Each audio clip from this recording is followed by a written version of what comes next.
जय गुरु जी, शुक्राना गुरु जी, लख लख शुक्राना, अनंतम शुक्राना, सारी संगत जी का शुक्राना, इतनी प्यारी प्यारी संगत का शुक्राना, इतने प्यार से आज आप बैठ के अपनी सत्संग सुना है, इतने डिसिप्लिन में। और बहुत खुश होते हैं गुरु जी जब हम डिसिप्लिन में रहते हैं। पहले भी मुझे अलवर आने का मौका मिला कई बारी, और गुरु जी ने सेवा बख्शी, और पता नहीं जब तक बख्शेंगे, जहाँ जहाँ बुलाते हैं हम चले जाते हैं। संगत को तो हम नहीं जानते हैं किसके घर में जा रहे हैं, पर वो गुरु जी के लिए जाना होता है। हमेशा जब भी आप भी किसी सत्संग में आते हो तो सिर्फ गुरु जी महाराज के लिए सोच के आया करो, किसी आंटी अंकल के लिए नहीं आना होता कभी भी। क्योंकि जब हमारा भाव होता है ना कि हमने गुरु जी के लिए आना है, तभी असली आपको ब्लेसिंग मिलती है। जब तक हम इंसान से रिश्ते नाते बनाते रहते हैं ना, अपने रिश्ते जोड़ते रहते हैं कि वो खुश हो जाएगा, नहीं जाएंगे वो नाराज़ हो जाएगा। तो इसलिए गुरु जी तो हमें पहले बताते भी नहीं है कौन सा घर है, कितना बड़ा, कितना छोटा, कितनी संगत, कैसी संगत, वो सब गुरु जी डिसाइड करते हैं। तो जब शुरू में आए थे एक दो जगह तो थोड़ा सा था मिसमैनेज, पर आज बहुत अच्छा लग रहा है कि गुरु जी के संगत गुरु जी के डिसिप्लिन को मानती है। गुरु जी को सबसे पहले आपका यही भाव चाहिए होता है। गुरु जी को क्या चाहिए? यहाँ कोई चढ़ावा नहीं है, कुछ लोग नए थे, पहली बार आए, हो सकता है, अच्छी बात है। मैंने आंटी को बोला, मोना आंटी को, कि जो गुरु जी की संगत होती है ना, उनको तो हम हमेशा बुलाते हैं कि ये गुरु की संगत है, इसको बुला लो। पता नहीं दूसरा बंदा मानता है कि नहीं मानता, जो गुरु जी का फॉलोअर्स नहीं है वो पता नहीं कैसे बैठेगा, उसको प्रसाद खाएगा कि नहीं खाएगा, ऐसे इवेंट बट चलते रहते हैं। पर जब आप सेवादारों को बुलाते हो तो सेवादारों का फर्ज होता है कि वो अपने आप उनको बताएंगे कि प्रसाद खाना है, नहीं छोड़ना जूठा, जल प्रसाद आपको पूरा पीना है। और जो गुरु जी को भी नहीं मानते उनको सबसे पहले बुलाना चाहिए। आपको नहीं पता आपको कितनी ब्लेसिंग मिलती है जब आप किसी अननोन को गुरु जी से जोड़ देते हो। जो जुड़े हुए हैं वो तो जुड़े ही हुए हैं, और आपको मतलब ये भी देखा जाता है कि जुड़े हुए हैं ना, वो भी बहुत ज़्यादा जुड़ गए हैं ना, उनको ज़्यादा जुड़ने का अहंकार हो जाता है कि हम बहुत जुड़े हैं, हमें सब कुछ पता है। वो डिसिप्लिन नहीं करते, वो ज़्यादा मिसमैनेज करते हैं, क्योंकि उनको लगता है अब तो हम गुरु की संगत बन गए हैं, अब तो गुरु जी ने हमें अपना लिया। और जो नई नई संगत आती है ना, भोली वाली, वो तो डर के रहती है। उनको लगता है पता नहीं कुछ गलत ना हो जाए। जो समझ के भी गलती कर रहा है उसकी तो माफ़ी है नहीं इस दरबार में, चाहे वो कहीं से भी क्यों ना आया हो। पता नहीं, मुझसे तो गुरु जी बहुत सारे सत्संग में कहलवाते हैं कि अभी हम गुजरात भी गए थे, अहमदाबाद गए, उज्जैन गए, तो उज्जैन में वहाँ पे भी ना मोदी जी को उनका दौरा था, वहाँ पे उनको आना था। जब हम अहमदाबाद गए तभी मोदी जी को आना था, तो मेरे मुंह से पहले ही निकल रहा है, मैं मोदी जी गुरु जी के सत्संग में आ जाएंगे तो मैं तो उनको भी बोलूँगी भाई फ़ोन बंद कर दो और ज़मीन पर बैठ जाओ, सर ढक के बैठ जाओ। क्योंकि हमारे लिए ना कोई भी गुरु जी से ऊपर वीआईपी नहीं है, कोई नहीं है। चाहे वो आपके घर में, कहते हैं कि जब बड़े बूढ़े भी आते हैं ना, उनका सम्मान करना चाहिए, लेकिन जब गुरुजी महाराज की गद्दी लगती है तो हमें अपने उस समय सास ससुर के भी पैर नहीं छूने हैं, क्योंकि उस दौरान जब तक सत्संग है आपके घर में, आगे पीछे आप छुओ। अब कई लोग क्या करते हैं, गुरु महाराज को तो मत्था टेकते नहीं है, पहले सबके एक एक करके पैर छूते हैं। जिन्हें बुलाया है पहले उन्हें देखो, पहले उनके दर्शन करो, अपने स्थान पर बैठो जहाँ आपको सेवादार बिठाते हैं, फिर आप उसके बाद सत्संग को सुनो।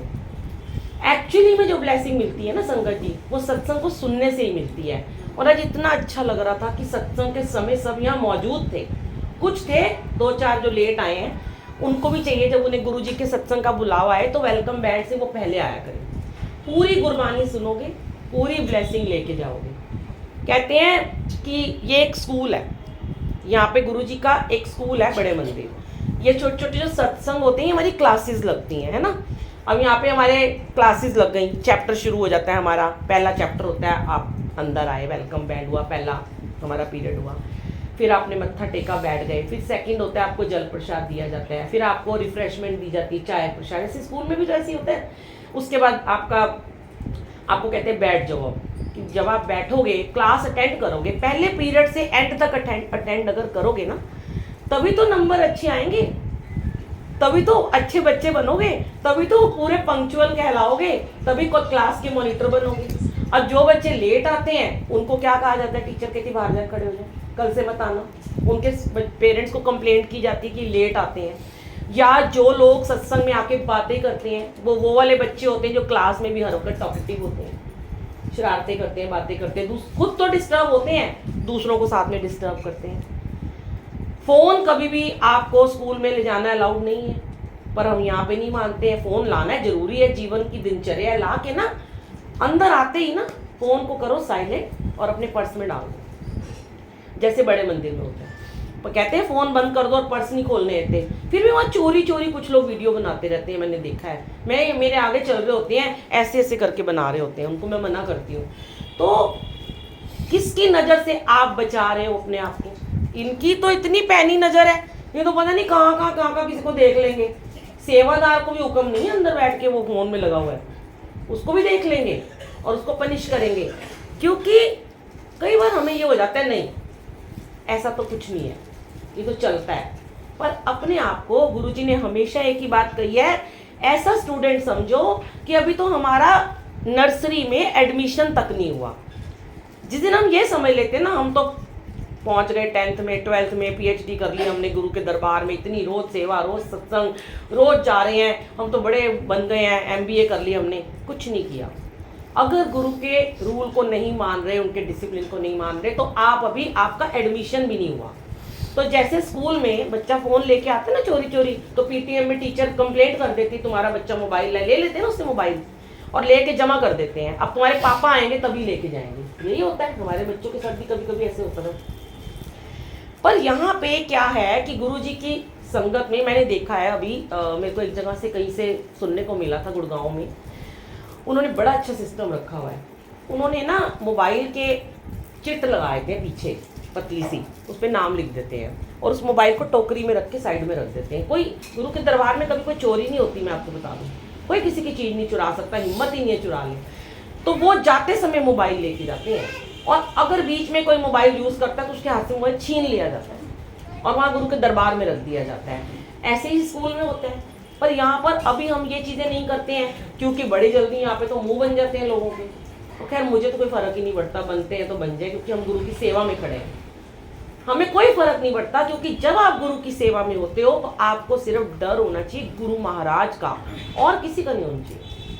अब कहने वाले कभी आपने कितना सुंदर शब्द सुना, निंदो निंदो मोगो लो निंदो। तो जो कबीर जी ने इतना जप किया, इतना तप किया, इतने पाठ पूजा करे, तो उनकी भी निंदा हो गई थी, है ना। तो निंदा करने वाले तो कर देंगे कि ये बड़ी स्ट्रिक्ट है, ये बड़ा बोलती है, ये चुप कराती रहती है।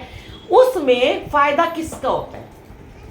स्कूल में अगर टीचर कहती है चुप हो जाओ, चुपचाप लेसन को ध्यान से पढ़ो, तो बच्चा इंटेलिजेंट ही बनता है।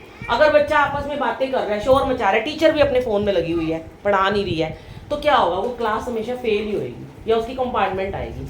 तो गुरुजी ने हमें ये सिखाया कि जब तुम सेवा में खड़े हो तो जितनी भी संगत बैठी है, इसमें से किसी की भी कंपार्टमेंट नहीं आनी चाहिए। आप मेरे कुछ नहीं लगते, मैं आपकी कुछ नहीं लगती, मैं आपको पहली बार मिली हूँ। मुझे अगर मैं भी और सेवादार हूँ, मैं बहुत जगह देखती हूँ चुपचाप सेवादार आते हैं, किचन में जाते हैं, लंगर प्रसाद डालते रहते हैं, चाय देते रहते हैं, अपनी डिस्पोजल उठाते रहते हैं, कोई नहीं देखता कौन कहाँ बैठ रहा है, कौन क्या बातें कर रहा है। वो बहुत मिसमैनेज होता है। उस क्लास में ना आपके कभी नंबर नहीं आएंगे, वो क्लास को आप कभी भी उसको पास ही नहीं कर पाओगे।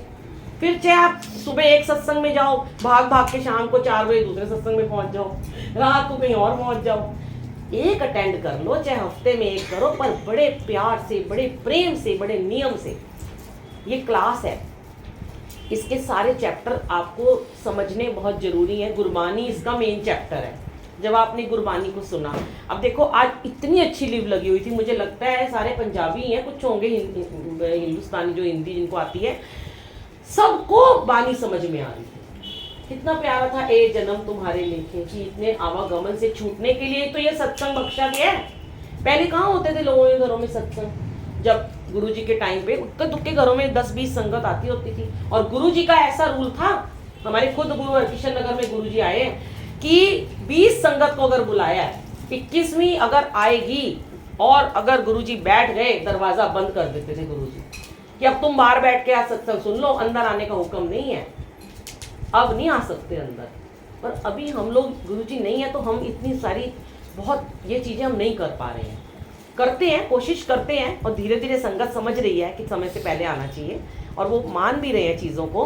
वो सेवा बख्शी है गुरुजी ने, किसी को कैसी सेवा बख्शी है, किसी को कैसी, मुझे शायद ऐसी बख्शी हुई है कि अभी हर महीने अमृतसर बुला रहे हैं, और कई कई जगह हर महीने की सेवा है, मंथली सत्संग की है।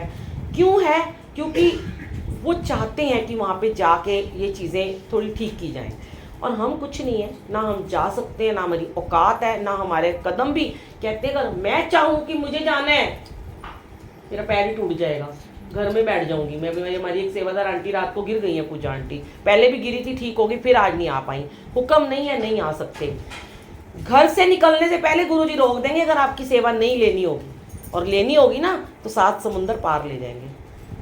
यूएसए में भी ले गए थे मुझे, बहुत सेवा ली, अब फिर भेज रहे हैं। हो सकता है वहाँ पे जरूरत हो, जबकि मैं इतनी वो परेशान थी कि मैं गुरुजी के बर्थडे महीने में रोज मेरी सेवा होती थी 2-2 सत्संग की, कि एक महीने में गुरुजी का बर्थडे 31 तारीख तक मनाते ही हैं हम। पर हो सकता है इस समय वहाँ जरूरत हो, मेरी 1 जुलाई की टिकट बुक हो गई है, मैं गुरुजी का बर्थडे नहीं मना पा रही, और वहाँ मेरा जवाई कह रहे कि वहाँ मनाना है, एडिसन मंदिर में मनाना, और यहाँ जाना सेवा में। तो वो डिसाइड करते हैं, हम नहीं है कुछ भी। हम तो प्लानिंग करते हैं बरसों बाद की, पर होना तो हुआ जो इन्होंने चाहना है। आप घर से निकलोगे ना, हम सत्संग में जा रहे हैं, कौन आ जाएगा अगर आपका हुक्म नहीं होगा, और अगर आपका भाव नहीं होगा। सच्ची बात है, सबसे बड़ा तो भाव होता है। गुरुजी कहते हैं मेरे संगत ना 3 तरह से मेरे से जुड़ती है। एक तो जुड़ती है अभाव में, एक जुड़ती है प्रभाव में, और तीसरी जुड़ती है भाव में। तो अभाव में कौन जुड़ते हैं? कि वो जुड़ते हैं जिनके जीवन में बहुत सारी परेशानी है, बहुत सारी कमियां हैं, रुपए पैसे की दिक्कत है, घर में कलेश है, बच्चे नहीं है, शादी नहीं हो रही, बिजनेस नहीं चल रहा, कमियां ही कमियां हैं। उनको पता चलता है गुरुजी का एक दरबार है, गुरुजी ऐसे हैं कि वहाँ जाते ही हमारी सारी मन्नत पूरी हो जाती है। तो वो अपने अभाव को दूर करने के लिए, कुछ मांगने के लिए वो गुरुजी के सत्संग में आते हैं। दूसरा आता है प्रभाव में, भाई जैसे कि रेनू आंटी, मोहना आंटी, सहेलियाँ इनकी नहीं जाएंगे तो नाराज हो जाएगी, हम इसके नहीं, ये हमारे हर कीर्तन में आती है, हम नहीं गए तो बुरा मान जाएगी, रिश्तेदार, जाना तो बड़ा जरूरी है। प्रभाव इनका है, इनका नहीं है प्रभाव।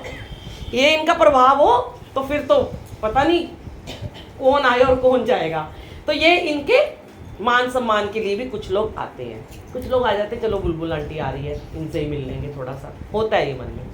तीसरा इंसान होता है भाव में आता है, जिसको कोई मतलब नहीं है वो कहाँ जा रहा है, उसको कौन बुला रहा है, उसको उसका कनेक्शन सही बनता है, जो सिर्फ आते ही ना इधर देखता है ना उधर देखता है, मत्था टेकता है और सीधा अपना कनेक्शन, अपनी लिव लगाता है, अपना ध्यान लगाता है परमात्मा के साथ। आपका पूरा ध्यान यहाँ होता है। कहाँ होता है? एक आंटी आई थी, बड़ी प्यारी सी, वहाँ बैठी थी, तो बार बार कह रही मुझे आ गया ना। मैंने कहा सुनो, अब इतना बड़ा भगवान ने इनको ड्राइंग रूम दिया, जो आ गए वो बैठ गए, अब रास्ते में तो नहीं ना आप बैठोगे, एक जगह है, मत्था टेकने की भी जगह छोड़नी होती है। अब कुछ इधर बैठे हैं, कुछ इधर बैठे हैं। मैं आज यही सोच रही थी, जब हम शब्द गुरबानी चलती है ना, जब हम लाइट्स ऑफ कर देते हैं, क्यों करते हैं? क्योंकि गुरुजी का सिर्फ दरबार दिखे, आपस में लोग ना दिखे, कौन आया कौन गया। जब हम लाइट ऑफ करते हैं और हमारे कानों में सिर्फ गुरबानी पड़ती है, आज मैं देख रही थी सबकी आंखें बंद थी संगत जी।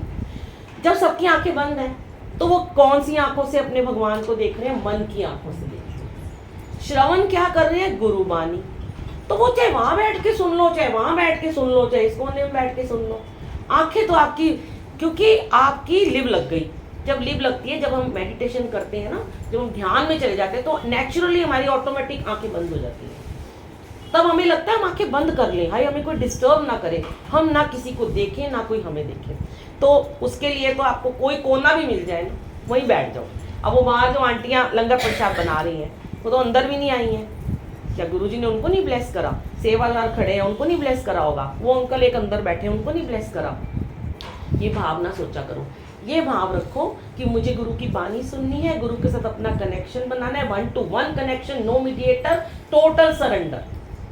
हम कहते बहुत है हमने सरेंडर कर दिया, पर पता नहीं कितने लोग हैं जो सरेंडर करते हैं। पता है क्या होता है सरेंडर करना? हम सुनते हैं गुरुजी कहते हैं मुझे सरेंडर कर दो। अरे गुरुजी ये कहते हैं, जहाँ आते हो ना, जिस सत्संग में आते हो, बड़े मंदिर, जहाँ भी किसी मंदिर में जाते हो, गुरुद्वारे में जाते हो, तो अपनी टेंशन, अपने सारी प्रॉब्लम्स जुतियों के साथ बाहर उतार के आया करो, घर बार की चिंता भी छोड़ आया करो। आए हो ना, 2 घंटे बैठे हो, मुझे अर्पण कर दो अपने आप को कि मैं तेरा, तू मेरा, मैं तेरा। अब जो अपना इनको सौंप दिया, तेरा तुझको सौंप के क्या लागे सो मेरा। घर बार तो देख लेंगे गुरुजी, या तो घर से बुजुर्गों को छोड़ के ही मत आओ कि बुजुर्ग माँ बाप है तो उनकी पहले सेवा जरूरी है। वो ये नहीं कहते कि आओ सत्संग, उनको अकेला छोड़ के आ जाओ, छोटे छोटे बच्चों को घर में बंद करके आ जाओ, वो ये भी नहीं कहते। बच्चों के साथ आना चाहते हो आओ। कितने प्यारे आज बच्चे बैठे हैं, एक बच्चे ने नहीं आज डिस्टर्ब किया। कई बार करते हैं तो हम उन्हें कहते हैं अंदर बेटे कमरे में जाके खेल लो, लेकिन ये इन्हें आदत डालोगे ना बच्चों को लाने की, तो ये आगे जाके इतने प्यारे सेवादार आपके बन जाएंगे। देखना, इन्हें सेवा करनी आ जाएगी, इन्हें सत्संग में बैठना आ जाएगा। और हम यही चीजें अगर कर लेना तो हमारा सरेंडर है। पर हमारा ध्यान क्या होता है, कुछ होते हैं अभी भी दो चार, थोड़ी थोड़ी देर में फोन देखते हैं, मैसेज तो नहीं आया, पता नहीं उनका कितना बड़ा बिजनेस का लॉस हो रहा है उसमें। मैं ये बात मानती हूँ, अगर आपने फ़ोन नहीं उठाया कोई लॉस नहीं होगा आपका, उल्टा फ़ायदा ही कर देंगे शायद वो, क्योंकि ध्यान सरेंडर यहाँ था। हमारा भी तो फ़ोन बंद पड़ा होता है पर्स में, हम भी तो देखते नहीं है कभी नहीं। इतने मेरे इतने ज़रूरी अभी काम चल रहे हैं, ये कितना हमारा बड़ा प्रोग्राम है, मुझे कितने लोगों के मैसेज और फ़ोन आए होंगे, पर नहीं तो नहीं, नो तो नो। क्योंकि अगर सेवादारी गलत करेगा तो सारी संगत उसको देख के गलत ही काम करेगी। जय गुरु जी, शुक्राना गुरु जी। कोशिश करिए कि गुरु जी की प्यारी भोली भाली संगत बनिए, इफ एंड बट मत लेके आइए मन में। हाँ, गुरु जी ने वहमों से दूर किया, लेकिन कुछ नियम कानून उन्होंने भी बनाए हैं अपने सत्संग के, कुछ रूल उन्होंने बनाए हैं, डिसिप्लिन, सफाई, बातें ना करना, फ़ोन का यूज़ ना करना। और फिर लास्ट में फिर एक ही बात कहूँगी संगत जी, कोशिश किया करो ज़मीन पे बैठ के ही सत्संग सुना करो, कोशिश किया करो। क्योंकि ये दरबार ऐसा है कि जब गुरु जी के समय में भी लोग कुशन लेके जाते थे तो गुरु जी कहते थे बाहर सुट के ऐस कुशन तेरे गोडे मैं थे बह के ठीक करांगा। और वो बैठ नहीं सकती थी आंटियां, और अगर कोई जिद करता था ना गुरुजी के समय में, तो गुरुजी ने अगर उसे कह दिया कि जा वापस घर और 6 महीने मत आइयो मंदिर में, तो उसकी मजाल नहीं कि वो मंदिर आ जाए। अगर गुरुजी ने उसको कह दिया कि जा तेरे को मैं घर बैठ के ठीक करूंगा, ये गुरुजी अपने समय में बहुत संगत को घर भेज देते होते थे, पर कोई आ नहीं सकता था जब तक उनकी कॉल ना आए। और हम अभी क्या करते हैं, अगर हमें अपने शरीर को ठीक कराना है, हमें अपनी बैक को ठीक कराना है, हमें अपने घुटनों को, मैं तो अपना एग्जाम्पल ही देती हूँ, कभी ऐसे चौकड़ी नहीं मार सकती थी, इतना माइग्रेन, इतना सर्वाइकल, पीछे स्लिप डिस्क में गैप था, खड़ी होना मना था बिल्कुल। आज गुरुजी 8-8 घंटे खड़े करते हैं, चौकड़ियाँ मारते हैं, बिठाते हैं, इधर भेजते हैं, 5-5 घंटे का सफ़र कराते हैं, 10-10, 16-16 घंटे हिमाचल कहाँ भेज देते हैं गाड़ियों में। इन्होंने ठीक किया, सिर्फ और सिर्फ हमने इनका कहना माना, जो हमारे सेवादारों ने हमें सिखाया हमने वो माना बस। क्योंकि गुरुजी के बड़े मंदिर में अंदर कोई कुर्सी नहीं लगी होती, बाहर बेंच लगे हैं। मेरे सामने अभी थोड़े दिन पहले की बात है, एक आंटी आई, बुजुर्ग सी थी, बहुत बुजुर्ग थी, डंडी पकड़ के आ रही थी ऐसे वो से, तो खड़ी हो गई कोने में जाके। तो सेवादार ने कहा आंटी बैठ जाओ। आंटी कहती मैं तो बैठ ही नहीं सकती। तो सेवादार ने कहा फिर आप बाहर जाइए, ऐसे हाथ जोड़ दिए, कह रहे नहीं मैंने इतने खड़ा हूँ। उन्होंने कहा नहीं, आप बाहर जाओ, बाहर बेंच लगे वहां जाके बैठ जाओ। क्योंकि अगर हम एक जिना खड़ा होगा ना तो सारे ही फिर उनको देख के सोचते कि फिर क्या रह जाएगा बताओ। अब एक जगह मैंने देखा, वीडियो आती रहती ना फेसबुक पे, इंस्टाग्राम पे, ये गद्दी लगी है गुरुजी की, एक सोफा यहाँ लगा है, एक सोफा यहाँ लगा है, यहाँ गुरुजी बैठे हैं, यहाँ सोफे पे संगत बैठी है। कौन बैठे हैं? सिर्फ घर वाले, 2 उधर 2 उधर, बाकी सारे जमीन पे। मैंने कहा गुरुजी वीआईपी तुसी हो, 4 ही बंदे वीआईपी ने आज, बाकी सबने निमाणे कर्म करे हैं। ये कुर्सियां लगानी है तो 100 की 100 लगा दो ना, फिर इनको क्यों अपने साथ बिठाया? उनको मना करते हैं ना जब हम, तो वो पता है कहते हैं हम नीचे नहीं बैठ सकते। हमने कहा फिर आप उधर जाके बैठ जाओ। नहीं गुरुजी तो बोले वाले हैं। अरे भाई, परमात्मा में और भगत में कुछ तो फर्क है। परमात्मा का स्थान हमेशा ऊंचा होता है, भगत उनके चरणों में बैठते हैं। अगर मैं गलत कह रही हूँ ना तो आप लोग बोलो कि हमें गलत बोल। जब हम, और सबसे बड़ा साइंटिफिक कारण है कि धरती जो है हमें एनर्जी वाइब्रेट करती है, ऊर्जा देती है। जैसे सत्संग की बानी सुन रहे हैं, ये ऊर्जा हमारी बॉडी में जा रही है। अब हम कहते हैं सर ढक लो, सर ढकोगे यही ऊर्जा इकट्ठी होगी, चक्रास होते हैं। सर नंगा है, बाहर निकल गई। और सर ढकने का एक और है, कोई महापुरुष को बुलाया, कोई बड़े को बुलाया, आदरणीय है, हमारे पिता आए हैं, महाशिव आए हैं, मंदिर में जाते हैं, गुरुद्वारे में जाते हैं, सर ढक लेते हैं। हम ये कहते हैं चलो गुरुजी ने कभी नहीं कहा सर मत ढको, मैंने वो उनकी लाइन कभी नहीं सुनी। मैं इतनी पुरानी संगतों से रोज मिलती हूँ, वो लाइन उन्होंने मुझे कभी गुरुजी की वाणी में नहीं सुनाई कि कहीं ऑडियो में हो कि गुरुजी ने ये कहा हो कि सर मत ढको। मेरे हस्बैंड कहते हैं गुरु जी के हर स्वरूप में गुरु जी ने दुपट्टा लिया हुआ है। आप कोई स्वरूप उठा के देख लो, हर स्वरूप में दुशाला है। पर हम आंटियां क्या करती हैं, बिना दुपट्टे के आ जाती हैं। तो इनसे ही सीख लो। पुरुष होके इनके सर पे तो हम दुपट्टे लगा देते हैं, क्यों लगाते हैं? इनको क्यों हम दुपट्टा उड़ाते हैं? फिर ये पुरुष हैं, इन्हें क्यों दुपट्टा लगाया जा रहा है? उन्होंने ये मर्यादा बताई है दुपट्टे की। पर हमें कोशिश करनी चाहिए, जब तक बानी चलती है तब तक सर ढक लो, बाद में हटा दो। और हमारी ना संगत जी कोई ईगो नहीं हर्ट होगी, सच बता रही हूँ। अगर तो लगता है हमारे अहम को संतुष्टि मिलती है कि हम सर नहीं ढकेंगे तो हमारा अहम संतुष्ट होगा, तो मत ढको। सबसे पहले एक ही बात बता रही हूँ, कई जगह जाती हूँ ना, उनको पता होता है बुलबुल आंटी की सेवा है, मेरे को देख के सर ढक लेते हैं। मैं जैसे उधर जाती हूँ सबसे चुन्नी उतार देते हैं, तो उसका मतलब मेरे लिए सर ढक रहे हो। बिल्कुल ऐसा मत करना, मेरे कर्म मत बढ़ाना। जो करना है गुरबानी का आदर करो। जब हम गुरबानी का आदर करते हैं ना, तो सतगुरु ना हमें सम्मान देते हैं, मान देते हैं। हम बानी को मान देंगे, गुरु हमें मान देंगे। बस ये थोड़े से चीज़ें हैं। रेनू आंटी ने शुरुआत करी थी अपने यहाँ सत्संग की। काफ़ी लोगों ने कहा कि आओ, आंटी का ही हुक्म हुआ कि आंटी आप आओ, लोग आपको सुनना चाहते हैं, कुछ समझ में आता है। तो जब तक बुलाएंगे बुला लेंगे, जब उनकी सेवा हमारी ख़त्म हो जाएगी हम आना बंद कर देंगे, है ना भाई। जब आप प्यार से बुलाओगे, हम तो प्रेम के भूखे हैं, प्रेम से चले आते हैं। हमारा कोई स्वार्थ नहीं है इसमें, हमारा कोई आपसे रिश्ता नहीं है कि हमें कोई आपको कह के हम कोई वो बड़े बन जाएंगे ना। पर बहुत अच्छा लगता है कि जब सारे सर ढक के गुरबानी को सुनते हैं, आदर से सुनते हैं, मान करते हैं अपने गुरु का, तो गुरु को भी अच्छा लगता है। इसमें कोई बुराई नहीं है। जय गुरु जी, शुक्राना।